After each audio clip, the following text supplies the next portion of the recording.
Hello everyone. आज से हम इनऑर्गेनिक केमिस्ट्री का एक चैप्टर स्टार्ट कर रहे हैं जो कि है OMC ऑर्गेनोमेटेलिक केमिस्ट्री। ओके,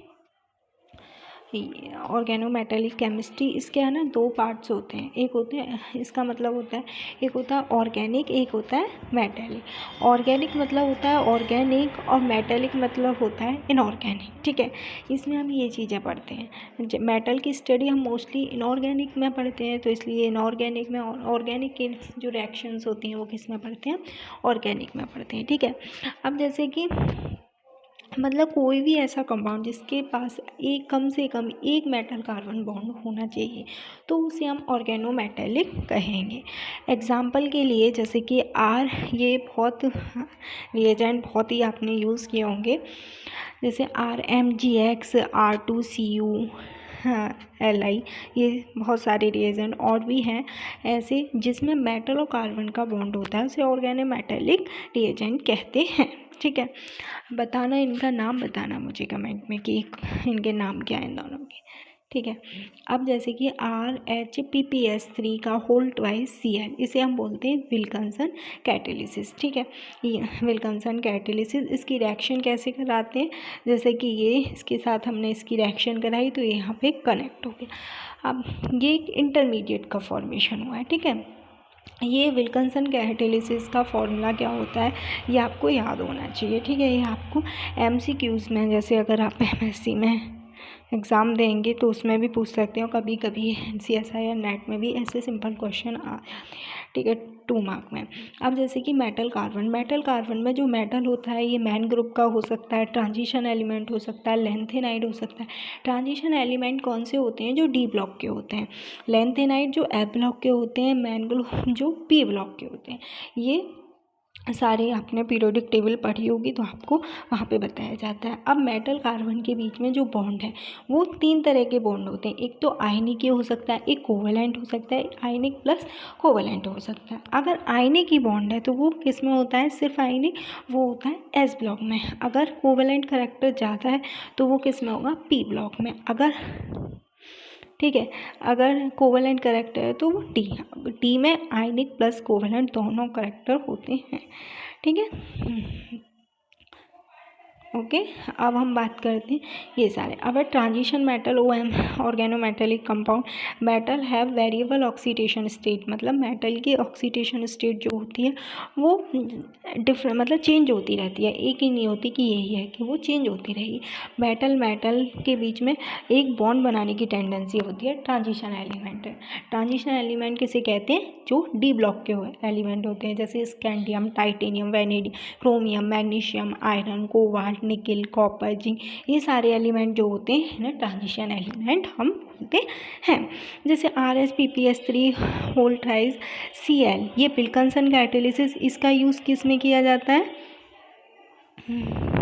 इसका यूज़ किस में किया जाता है, हाइड्रोजिनेशन ऑफ एल्कीन। मतलब हम एल्कीन में हाइड्रोजिनेशन मतलब कार्बन डबल बॉन्ड हटा के हाइड्रोजन जोड़ देते हैं, उसे कहते हैं हाइड्रोजिनेशन ऑफ एल्कीन। तो इसका यूज़ किया जाता है विल्किंसन कैटेलिसिस का। अब ये ERPPS3 होल ट्वाइस COCl, ये इसका यूज़ किस में किया जाता है, ऑक्सीडेशन एडिशन में। ऑक्सीडेशन एडिशन किसे कहते हैं, ऑक्सीडेशन किसे कहते हैं, ऑक्सीडेशन हम उसे कहते हैं जिसमें ऑक्सीजन जुड़ता है बट हाइड्रोजन निकलता है, उसे हम ऑक्सीडेशन कहते हैं। तो इसमें किसी भी डबल बॉन्ड हटा के तो इसमें ऑक्सीजन जुड़ जाएगा। ठीक है, तो इसे कहेंगे ऑक्सीडेशन। अब है RHPPS3 CO whole twice CO2 whole twice I2, methanol carbonylation, इसको हम मैंसेंटो एसिडिक कहते हैं। अब FeCO होल CO4 2 नेगेटिव से कहते हैं कोलमान रिएजेंट। ये रिएजेंट और कैटेलिसिस होते हैं जो मोस्टली यूज़ किए जाते हैं। अब हम बात करते हैं जैसे जीसस सॉल्ट का क्या होता है, ये होता है जब PP प्लेटिनियम Cl4 2 नेगेटिव की रिएक्शन हमने C2H4OH के साथ कराई, C2H5OH के साथ कराई, तो इसमें क्या होगा, H2O निकल जाएगा तो PtCl3 C2H4H नेगेटिव, इसे हम बोलेंगे जीसस सॉल्ट। ये है जीसस सॉल्ट, ये भी आपसे पूछा जा सकता है। अब ये वाला रिएजेंट जर्कोनियम, इसमें पेंटेन की रिंग जुड़ी हुई है 5 मेंबर की, ठीक है। इसे हम किस में यूज़ किए जाते हैं, इसे यूज्ड इन हाइड्रोजिरकोनेशन, ठीक है। अब है फेरोसिन में क्या होता है, 5 मेंबर की 2 रिंग होती हैं, इसमें आयरन मेटल प्रेजेंट होती है और इसे हम बोलते हैं फेरोसिन। इसे सैंडविच कंपाउंड कहते हैं। सैंडविच में क्या होता है, जो हम मसाला बनाते हैं उसे किस में रखते हैं, बीच में, और बाकी हमें ब्रेड रख देते हैं। ऐसे ये दोनों तो रिंग है और बीच में क्या जो मसाला है वो क्या है, आयरन। तो ये इसलिए इसे हम बोलते हैं sandwich compound. Okay, I hope आपको ये समझ आ रहा होगा।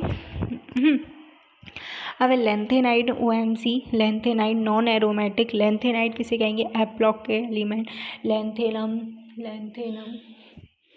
यूट्रेनियम zirconium niobium molybdenum lanthanum yttrium zirconium molybdenum lanthanum uranium yttrium, मतलब लेंथेनम मतलब एफ ब्लॉक के एलिमेंट। मुझे अभी याद नहीं आ रहे, बट मुझे याद है, बट पता नहीं।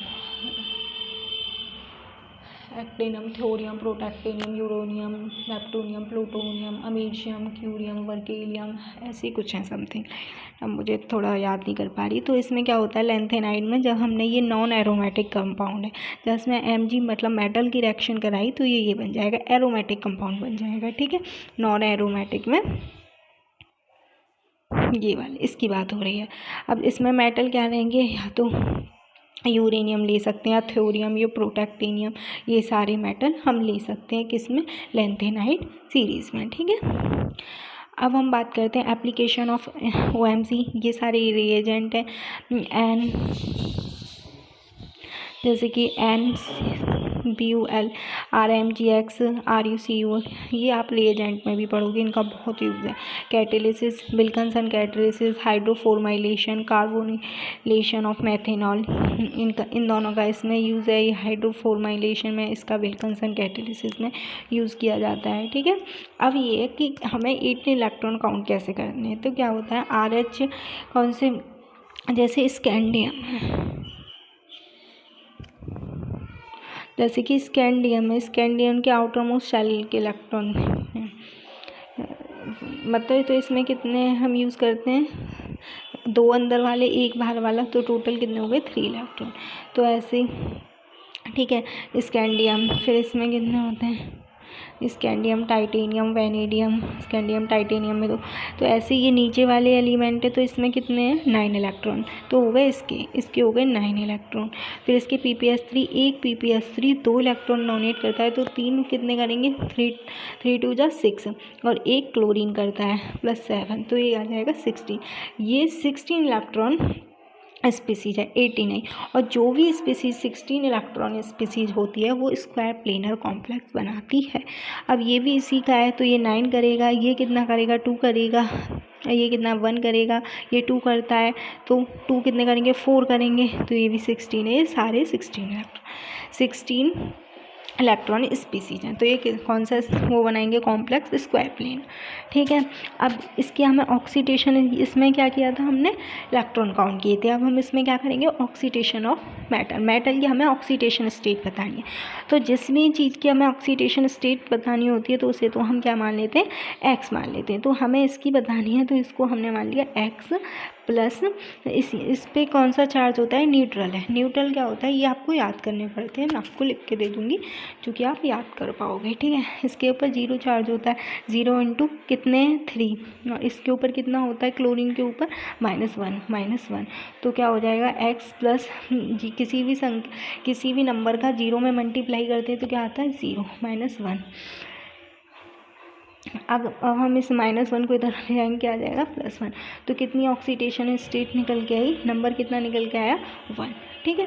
ऐसे निकालते हैं इसका, ऐसे ही इसमें X प्लस सारे में इसमें ये ऐसे करके ही निकालना पड़ेगा। आपको बस ये पता होना चाहिए कि उस पर चार्ज कितना है, ठीक है, उसके बेस पे हम निकाल सकते हैं।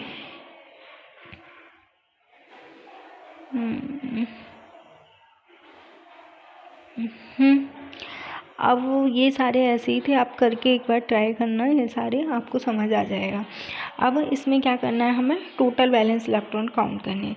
ये कितने N5 तो 5 इलेक्ट्रॉन डोनेट करेगा। आयरन कितना डोनेट करेगा, आयरन के कितने इलेक्ट्रॉन होते हैं आउटर मोस्ट शेल में, 8 होते हैं, इस पर भी 5 ही हैं, तो ये कितना होगा 5 + 8 + 5 = 18 इलेक्ट्रॉन। ठीक है, अब इस पर कितना चार्ज है -1 प्लस x, इसका हमें निकालना है तो x मान लेंगे इसका, तो इस पर कितना वो आ गई ऑक्सीडेशन स्टेट +2, 5 9 होता है 4 18, इस पे -1 x, इस पे कितना है 0, ये याद होना चाहिए क्योंकि ये 4 मेंबर की रिंग है इसलिए 0, तो ये इतना। फिर इसमें कितना है -1, इसकी निकालनी है, इसके तो 0 0 0 0 में 3 1 आ जाएगा। ऑक्सीडेशन स्टेट 1 इलेक्ट्रॉन 18, ऐसे ये सारे होते हैं। CH3 1 इलेक्ट्रॉन डोनेट करता है, H -1 चार्ज होता है। ये सारे इलेक्ट्रॉन ये सारे डोनर ऑक्सीडेशन स्टेट हम मैंने इन सब की ये लिखी हुई।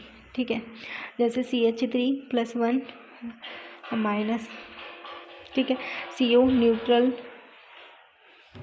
ये सारे न्यूट्रल होते हैं और कितने डोनेट करते हैं, 2 इलेक्ट्रॉन डोनेट करते हैं। CO PPR3 PPS3 PS3 POCR3 PF3 PCl3, ये न्यूट्रल होते हैं, मतलब इन पर कोई चार्ज नहीं होता।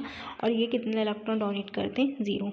इस पे चार्ज होगा 1, ये कितना डोनेट करेगा -1 1 -1 2, ये कितना न्यूट्रल चार्ज, इस पे कितना होगा, न्यूट्रल है बट डोनेट कितना करेगा 2, डोनेट कितना करेगा 2 4 0, डोनेट कितना करेगा 5 -1, डोनेट कितना करेगा 6 0 4, डोनेट कितना करेगा 4 0 4, डोनेट कितना 1 चार्ज -1, ये सारे आपको याद होने चाहिए। अब काउंट टोटल वैलेंस इलेक्ट्रॉन, तो आयरन के पास आउटर मोस्ट शेल में 8 होते हैं, 2 4 जा 8, ये 2 करता है 4 16, ये इसमें टोटल इलेक्ट्रॉन काउंट करने थे तो हमने सारे कर लिए। ये सिंपल है, बस आपको ये पता होना चाहिए। ठीक है, आयरन 8 2 × 3, ये 2 करता है, ये 2 करता है, तो ये 18। ठीक है, इसकी ऑक्सीडेशन जिसकी निकालनी होती है उसे x मान लेते हैं। इस पे चार्ज कितना है, CO का न्यूट्रल, मतलब 0 चार्ज है, तो 0 × 4 आयरन 0, ये सारे। ठीक है, ये ऐसे निकाले होते इलेक्ट्रॉन काउंट। अब ये जिसके ऊपर नीटा के ऊपर जितना चार्ज है वो इतने ही इलेक्ट्रॉन डोनेट करेगा, ये बात ध्यान रखना। ठीक है, जैसे इस पे 3 चार्ज है तो ये 3 करेगा, इस पे 3 है तो ये भी 3 करेगा। मेटल के आयरन नहीं,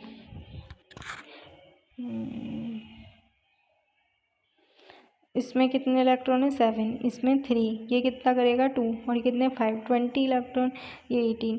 अब ब्रिजिंग और पहले देख लेंगे 18 बनाना है, अगर 18 नहीं हो पा तो ये कर लेंगे 1, और ये वरना 16 कर लेंगे। चार्ज 1 इलेक्ट्रॉन पे बेंट होता है -1, लीनियर होता है तो +1।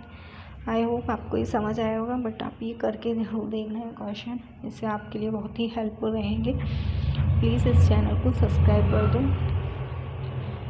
और भी आपको ऐसा मटेरियल मिलता रहेगा। अगर आपको कुछ भी चीज़ समझ नहीं आती तो प्लीज़ आप कमेंट करो, जिससे कि मैं आपको और क्लियर या अपनी उस चीज़ में इम्प्रूव करके आपको और अच्छे से बता सकूं। Thank you so much. ये सभी के लिए हेल्पफुल रहेगी, BSc के लिए, MSc के लिए, CSIR नेट गेट सबके लिए, जिसमें ये टॉपिक है सभी में सेम होता है। तो प्लीज़ इसे लाइक कर दो, सब्सक्राइब कर दो, और अगर आपको कोई भी दिक्कत है तो कमेंट कर दो। Thank you so much.